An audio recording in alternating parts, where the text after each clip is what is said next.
Hey everybody, I am standing next to, this is Calvary Catholic, and if you notice there's a space here, and then we have Mount Olivet Cemetery. There is a story, believe it or not, of an attempted grave robbery here. Now, grave robbery was very, very popular in the late 1800s, early 1900s, to the point where, as we've discussed before, they would actually hire security guards to come and parole the grounds. Not a big deal ultimately. And so these gentlemen would just simply wander around the grounds at night and make sure that nothing bad happened to any of these folks. On this one particular night, the guard came down from that direction and started walking this direction, and he actually saw some grave robbers. So he crawled on the ground, and he crawled until he was about 20 feet from them, and then he stopped and he hid. And there used to be a hedge. So what I had shown you out here with this space, there used to be a hedge. So he crawled up near that hedge, and he crept up and he crawled up, and he was quiet, and he made sure that those four men did not see him. Well, they very quietly continued to try to dig that grave up. And they didn't dig up the whole grave, y'all. They would dig up 4 feet at the head, dig kind of diagonally down in, and then they would just simply open the top of the grave, put some rope around the arms, underneath the arms, and they would lift the body out. And that way there was very little disturbance to the grave itself. Family members would not become suspicious, and they would be able to do it again in that cemetery. Well, when we rejoin our story, this grave, the grave robbers are digging, and our fearless guard, he has now crept up within 20 feet. He lets them dig for a while. He wants to see what they're doing. No doubt he wants to see if he can figure out who these men are, get a good look at them, and make sure that he is going to be able to identify them if they find them in the future. Well, sitting and waiting for a while, he decides they've dug far enough down in. So he jumps up from behind where he is hiding and basically goes rah at them, and they take off running. So if you can imagine, everything's nice and quiet and peaceful. It's nighttime, and then rah, and off they go.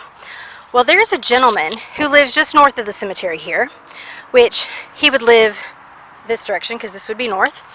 He lives up this way, and he sees men come. He hears the commotion, he hears the gunshot, and he sees these men come racing through the graveyard. Well, I mean, I don't know about y'all, but I absolutely would pay attention to that. And he says he sees a pack of 4 men galloping through the cemetery.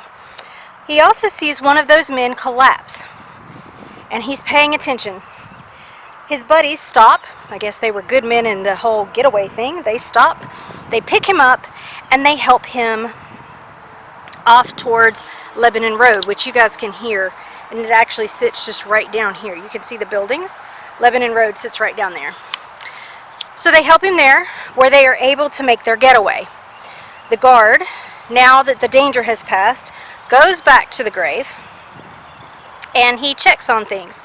He makes sure that everything is okay and that they haven't actually stolen the body.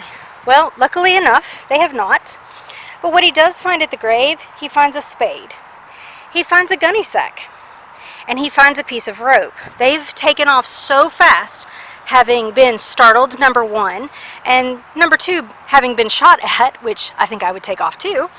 They've left all those items behind. The next morning, after they're sure that things are nice and quiet in the cemetery, they continue to patrol. They decide they're going to go check out this grave again, see how much damage has been done, and see what they need to do to repair it. Well, when they get to the grave, they notice that these men had in fact dug down to where the boards were that would cover up the casket, because to reinforce back then, y'all, they didn't have vaults like we have today. So they would lay the casket in, and then they would put some boards over top to add extra support. So the guys have actually managed to dig all the way down to where those boards are, but they had not disturbed the boards. The other thing that they noticed is that from this grave, there is a line of blood. Now that line of blood, as they get to looking around, is trailing from the grave towards the road where we know they escaped. What it is understood is that obviously the guard got one of his guys. I'm betting that you guys are now wondering, how is it that it's okay for him to have shot at them and hit one of them and this made the newspapers? Well, that's really simple. In 1832 to 1835, a law was enacted because there was so much grave robbing going on, and there was grave concerns over it, not to use a pun, but there were such concerns over it that they in fact passed a law that said that you were able to defend those graves at any cost. Lawmakers here in Nashville would not prosecute if you killed one of the grave robbers, because it was considered a very kind thing to do to stop someone from stealing another person's body.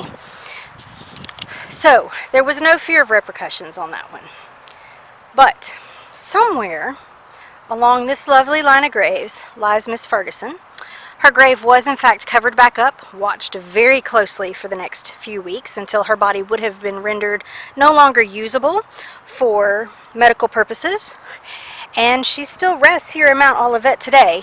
Unfortunately, that stone has disappeared in time, and we are only left with the newspaper story and her memory.